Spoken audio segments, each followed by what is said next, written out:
Now, let me tell you what this is symbolic. We set it up just this way. The reason that we are here this evening to talk about Joe versus the volcano. And so what I wanted you to do was to really experience this. Now, what is it when you're near a volcano that's boiling over and about to explode? What is it that you feel that lets you know you are in the area of a volcano? What is it you feel? Heat. Oh, I know. You feel heat, right? So you're going to experience this volcano because we have things in our lives, ladies and gentlemen, and because we don't handle them, because we don't deal with those things, they begin to get kind of hot. You know, you've heard the expression, boy, I'm in hot water. Have you ever heard that before? And that means that there's something that you're in, that some dilemma that you've got to handle, something that you've got to deal with. So let's begin to look at this guy called Joe versus the volcano, and let's see what's in it for us. I took the liberty of changing some things to enable them to be symbolic for us. And Tom Hanks plays this role, and for those of you that have not seen the movie, it's about a guy who was going to work every day. It was very depressing. I mean, when you see it, the photography is very dingy looking and gray and very dim lighting, and the people are going and looking drab, doing the same old thing every day in the same old way. Some of you work with people like that. There are faces that you wish you never ever saw. Am I right? If you never saw them again, it would be too soon. Am I right? I'm going right. All right. So this is what was going on. This guy was going into this job where it was a dead-end job. He wasn't happy. He was miserable, and many of us can identify with that. He knew that he was capable of doing more, but he had really given up on himself. He had really sold himself out. Yeah, some of us have done that. He made a trade-off. For whatever reason, he decided to do this. That's why we can identify with him. And the volcano is symbolic of the challenges that we invariably face in life, of the problems that many of us run away from handling. And he had to handle this. And how did he come in contact with this volcano? Well, what happened was he was going to this doctor constantly. He was a hypochondriac because he wasn't living his purpose. His dream had not found his life work. He would create illnesses for himself. And so what happened in the process, this doctor decided, he set him up really. See, when you're not living your goal, you go through life living like a victim. People can set you up for anything. They can run any kind of game on you and you go for it. I had a saying when I was in radio, stand up for what you believe in because you can fall for anything. Well, Joe didn't believe in very much, including himself and his dreams, see? So he was very vulnerable. And so Joe was set up by this doctor. This doctor told him that he had a rare disease and he had 6 months to live. This disease was called a brain cloud.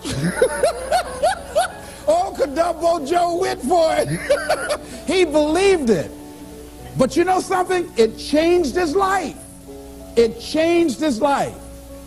And so he was told, look here, you don't have long to live anyhow. The guy said, why don't you do this? I'm going to give you all my credit cards, and this way you can live like a king, and there's something I want you to do. There was a catch. There's a volcano on an island that's about to erupt. And unless somebody jumps in that volcano, sacrifice their life, these people on this island will perish.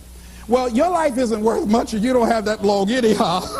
So why don't you take my credit cards, all my American Express, MasterCharge, take all of them, go live like a king and die like a man. And Joe said, okay. What did he have to lose? He was going to die anyhow. And his life didn't have any meaning and value to him as it was. So this was no big sacrifice on Joe's behalf. Now that says something about us, people, human beings, that when you have not structured your life so that it can have some meaning and value for you, that you'll be willing to throw your life away into anything. See, the volcano could be alcohol. It could be drugs. It could be a job that does not meet who you are. That you go through life, you're doing it so long, you're operating in this and you're acting out that role of mediocrity for so long, you think it's you. It could be a relationship that's no longer giving you what you want and creating dis-ease in your body. It could be any kind of circumstance, like in his work environment. It was toxic. It wasn't good for him. But he didn't have the guts to do anything about it, to act on it. So therefore, it was making him miserable. And as a result, he couldn't see the beauty of life. In fact, in the movie, see, they had in the concrete, there was a daisy growing up through the concrete. But people were so caught up in the depression and the gloominess of life, they couldn't even see the daisy when somebody just stepped on it one day. They couldn't see the beauty in life. See, that's what can happen to you in life, that you can get so caught up in the misery of it and the pain and the sickness and the depression and playing a victim and blaming everybody and everything rather than taking responsibility. It will blind you from seeing the stuff out there that's really beautiful. That's what Henry David Thoreau meant when he said that most people go through life in quiet desperation. They're miserable. I have friends been married for years, live in 2 different rooms. Why would you live like that? I mean, miserable, don't even talk to each other, grumble. I think that was supposed to mean good morning. Miserable, just making each other miserable. Why live like that? People go to work like that. I said, why even sure? I used to work with a guy like that. You couldn't say good morning to him before 9 o'clock. He'd look around and say, does he know me? Anybody know me? No, you don't talk to me before 9 o'clock. I don't play that, all right? I mean, there are people like, how many ever work with people that are just grumps? Raise your hand, just miserable. Why show up? Come in complaining every day. The best day on the job is when they're absent. Am I right? So this is where Joe was. So this doctor told Joe, hey man, you're going to die with this brain cloud. And you know something? All of Joe's other illnesses left. Joe decided to live. Joe decided to live his life. Now that is interesting. A psychiatrist did a study and he was talking about how his patients reacted when they got information that they were going to die immediately. He said that many of these patients that had gone through years of therapy that should have been making decisions about their careers, or about their marriage, or about their circumstances, and somehow or another they were stuck and didn't have the personal power or the wherewithal or the willpower to act in their own best interest. But when they were told, listen, you've got 3 months to live, or you got 6 months to live, all of a sudden these people who were initially victims or powerless, all of a sudden they started acting in their own best interest. They started living their lives. And it's amazing to me that what a paradox, that once people are told they're going to die, all of a sudden they start seeing the daisies in life. They start seeing the beauty in life. I remember it's a monologue, and it's called The Last Mile. It's a monologue about a guy who was sentenced to die in the electric chair for a crime that he did not commit. And he was pleading to the jury to understand his case. And I remember one of the parts of the monologue where this guy talking to the jury and talking to himself and going the whole gamut of emotion. And I remember something he said that struck me right now. He said, you know, he said, it's queer, ain't it? How even though life has done you wrong, somehow you still want to live. He said, you never again find me complaining about life has given me a short deal. No, I just want to live. I'll take the park benches, the crumbs, anything. I just want to live. But they're not going to let me, are they? All of a sudden, this guy who before, from Sloats Corner, Indiana, never really cared about life, all of a sudden, now that he knew that his life was going to be taken away for a crime that he did not commit, he wanted to live. It's a very passionate, powerful monologue. I used to read that quite often and study that. So what is it that we can begin to do? Do we have to get a pronouncement that we only have 6 months to live in order to decide to live? In order to live in a spirit of integrity?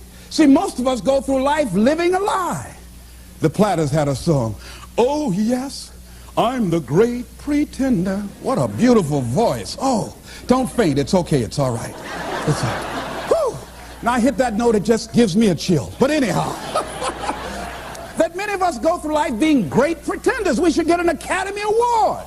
Pretending that we're happy, pretending that we're content, pretending that everything's happy and gay and carried away. And that's not the way that it is. Going through life feeling that we can't do anything about our situation like Joe did. But when they told Joe he was going to die, Joe became a new person, went back to work, and the young lady he'd been wanting to talk to for a long time, he said, hey, I want to take you out. He wasn't worried about rejection. Joe had his eyes on her. He said, Lord is my shepherd, I'll see what I want. Old Joe said, I might be going, but I ain't dead yet.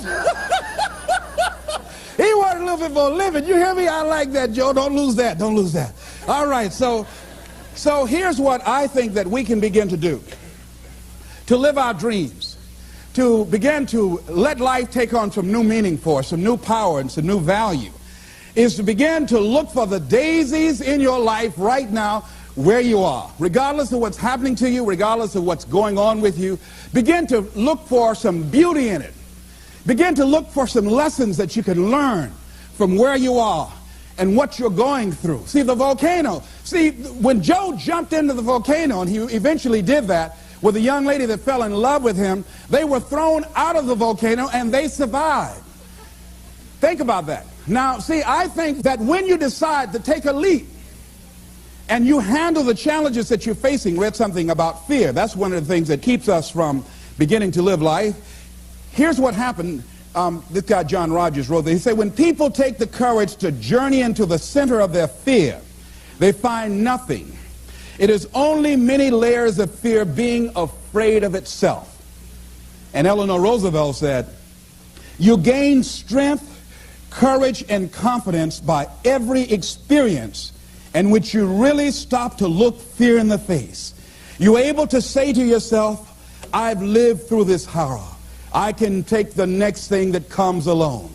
You must do the thing you cannot do. See, that's what the volcano is. It is the thing that we cannot do. And because it is that, we must do that. Once fear is acted upon, the death of fear is certain. So what volcano you have in your life? Let me ask you some questions here. If you had 6 months to live, what would you do differently with your life? What would you do differently? Would you have the same job?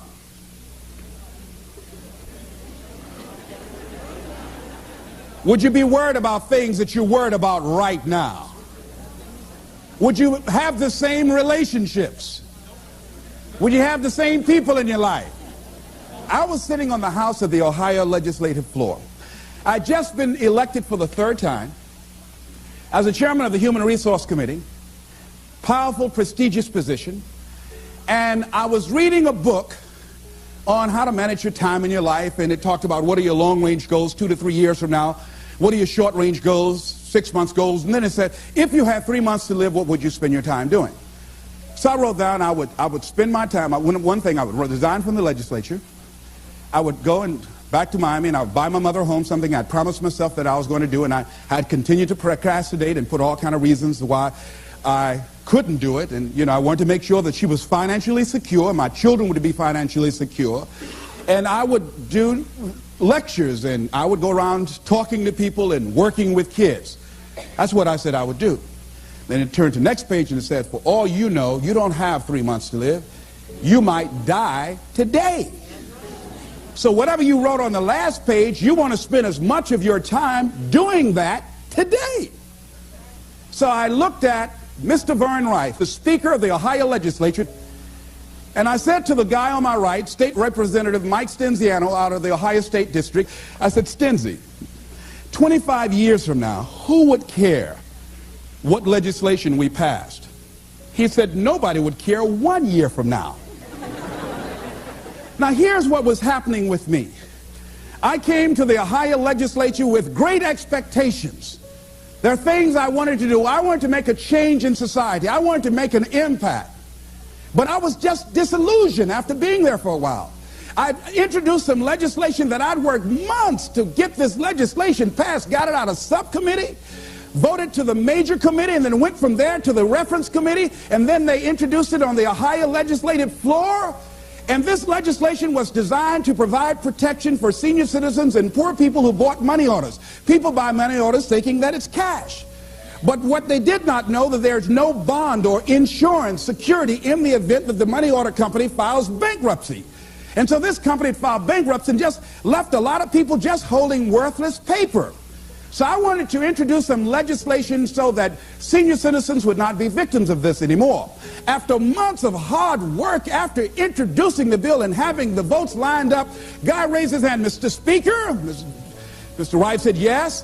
He said, I'd like to introduce an amendment for Mr. Brown's bill. He said, we will hear the amendment. He said, I'd like to amend it and change the word shall to may. I said, excuse me, Mr. Speaker, may I speak, please? Yes. I said, ladies and gentlemen of the higher legislature, this legislation is not something we wanted to make it optional to provide protection for Ohioans and senior citizens. We want to make it mandatory. And then this guy said, no, Mr. Speaker, I just think that he's taking it a little too far. This is an honorable gesture on the behalf of the state, but he's taking it too far. Let's make it optional and leave it up to the goodwill of these money order companies to provide for the protection. Let's have the vote. And they had the votes, and I lost. And I said, oh, wait, this is not why I came here. And then all of a sudden, this job that at one point had meaning to me and value, it no longer had that for me.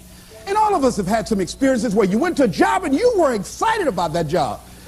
Boy, it had so much promise, and then you got there, so much you wanted to do. You thought it was an opportunity for upward mobility and growth and development and expansion. And all of a sudden, after you got there, you found out it was nothing but a glorified cubby hole. Old grave with no dirt on it. So it became very depressing going to work. And so that's what happened to this guy, Joe. And a lot of us have done that before. I used to get my headache start throbbing on Sunday afternoon after the Sunday afternoon football game, a basketball game. I just hated to go to work. Some days I just drive by just for nothing, just drive on by. I came back, though. I came back. Because I had bills. I came back, you know. Many of us stay in relationships like that. I had a friend I was talking to. She said she was so miserable in her marriage that one day she went home. I said, when did you get your divorce, Norma? She said, she said, I went home, put the key in the door, and she said, I couldn't go in. She said, I was so depressed, had so much pain in my body. She said, I couldn't just walk in. She said, I dropped to my knees. She said, I had to crawl in. I had to crawl in the house because I just couldn't. She said, I knew then I had to get a divorce. So that was happened to Joe. And Joe decided to act on that. So what can we do?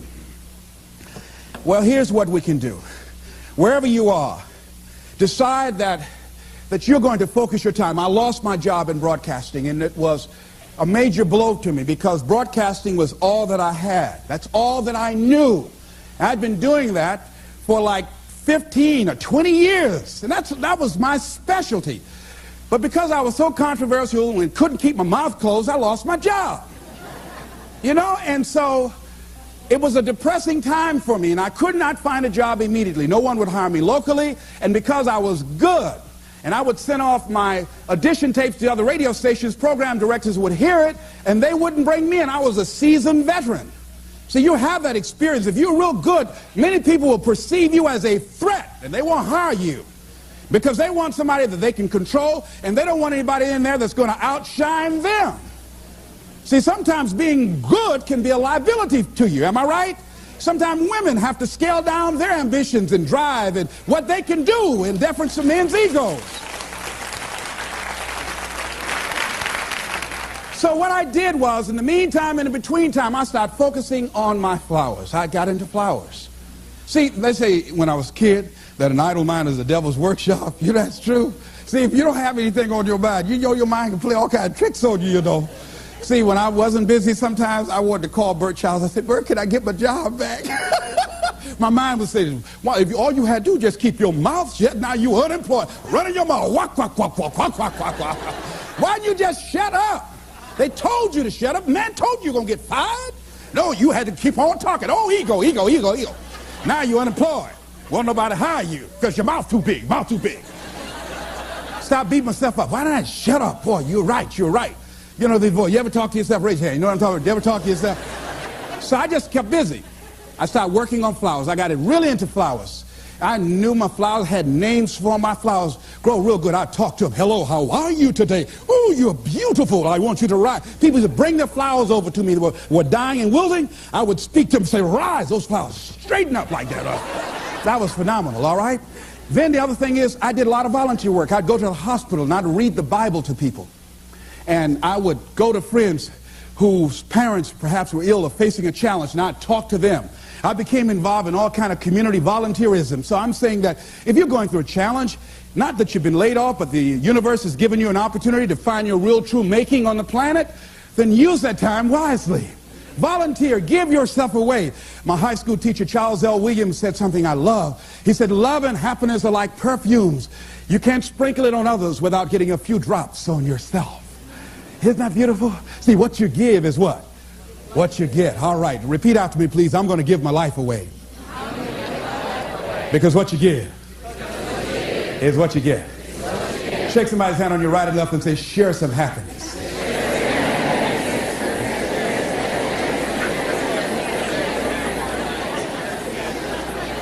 Now, here's something else. Fear of change. See, the reason that I think that Joe stayed there as long as he did, Joe feared change. Most people fear change. A lot of people stay in jobs where they're miserable, or stay in relationships where they're miserable. Sometimes in order to begin to see the daisies in life, you've got to be willing to change cities, change friends, change relationships, change jobs. See, after a while you get bored doing the same old thing in the same old way, day in and day out. Human beings were designed to achieve. And when you're not on a path of developing your greatness and growing and being more productive and being more effective, then your life literally becomes depressing, just like Joe. So Joe was resisting change. And as a result of resisting change, Joe made some trade-offs. See, this psychiatrist talked about the fact that these people who had been on his couch for months and years not being able to make decisions about things, but when they found out that they were dying, they got up and started making all kinds of decisions. They decided no longer to sell out. And you know what happened to me when I lost my job? You know what I think it was, what life said to me more or less? Les Brown, you know you can do more than what you're now doing. Les Brown, you have sold out. Les Brown, go home. Go in your drawer, pull out your check stubs, and see how much you've sold your soul for. See, one of the things that got me about the movie is what Joe said to his boss after the doctor told him he was going to die. He went back to work and he confronted him. He said, because I was afraid, too afraid to live my life, I sold it to you for $300 a week. I sold my soul for $300 a week. When I look at Joe, ladies and gentlemen, I know that I'd sold out on myself at different points in my life. That when you go home and you look at, if your life is not what you want it to be, if you're not living the way that you want to live, if you're not experiencing what you want to experience, if it's not giving you what you want, you've got to ask yourself, what have I sold my soul for? Remember that song? 16 ton. And what do you get? Another day older and deeper in debt. Saying, Peter, don't you call me, 'cause I can't go. I owe my soul to the company store. Oh, no, this is not Luther Vandross tonight. No. Last time I sung, Luther called my hotel and made a bomb threat. No. That song is depressing, ladies and gentlemen. That many of us have sold our souls for a home in the suburbs, or a brand new car, or 3 meals a day and a roof over our heads, or because we want to be popular with our friends. See, when you decide to make a change, it's challenging, but there's going to be some resistance. Everybody is not going to agree with that. There's a price to pay. Am I right? See, when I had to think about getting a divorce, it was time for me to grow. And sometimes you stay in a situation too long. Many times you say, well, I need to do it for the kids. Well, see, Staying there too long can be harmful to the kids. I had a friend of mine who finally got a divorce after agonizing it. She said, I stayed there as long as I did for the kids. She said, but if I had it to do over again, I would have left sooner because it wasn't healthy for them. And it wasn't healthy for me. Many of us stay in jobs where it's no longer good for us to be there. But because we can't see ourselves having the capacity to do more and to achieve more and can't see life after that job, we stay there as victims, volunteer victims. Because nobody's making us do it. We volunteer to be victims. We volunteer not to be in charge of our destiny. We volunteer. We willingly do it. If you're going to sell out, don't do it in a hurry. Do it slowly. Let somebody come and have to take it from you. Don't just give it up willingly. And that's what Joe had done. Thinking about a guy who he had everything going for him. Went to Harvard, became a lawyer, joined a large prestigious law firm, married the perfect wife, had children, and guess what? He was going through the motions day in and day out, but it wasn't giving him what he wanted out of life. He was going through an act. He was acting on a role. And one day, he couldn't get out of bed. He was just there in bed, couldn't get up, paralyzed. They got the doctors. They looked at him, examined him from head to toe, and said, there's nothing physically wrong with him. Get up, John. Come on, get up. He couldn't get up. He stayed like that for months, had to take therapy. See, because there was dis-ease, there was conflict in his body. Many times when life calling on us to change and to grow and to expand, we said, no, I don't want to hear that. No, we resist that. So we can go back to that lifestyle of mediocrity. We resist that change, that growth. We go back so we can go back to sleep. Winston Churchill said the truth is incontrovertible. Malice may attack it, ignorance may deride it, but at the end there it is. Carlyle said, truth crushed to earth shall rise again. And we know scripture says, ye shall know the truth, and truth shall set you free. But the truth that will set men free is the truth that men don't want to hear. See, we don't want to hear. You got to change. You got to take responsibility for your stuff. You got to clean your act up. You are not your act. You need to get your life together. We don't want to hear that. We want to talk about the circumstances. We want to talk about how bad things are, why we can't do it. See, that's where Joe was. So what we have to do is decide to live with integrity in our relationships and the things that gives our lives some meaning. Stop pretending and decide to become real. Decide that we're not going to trade off because we don't realize what we have in our hands.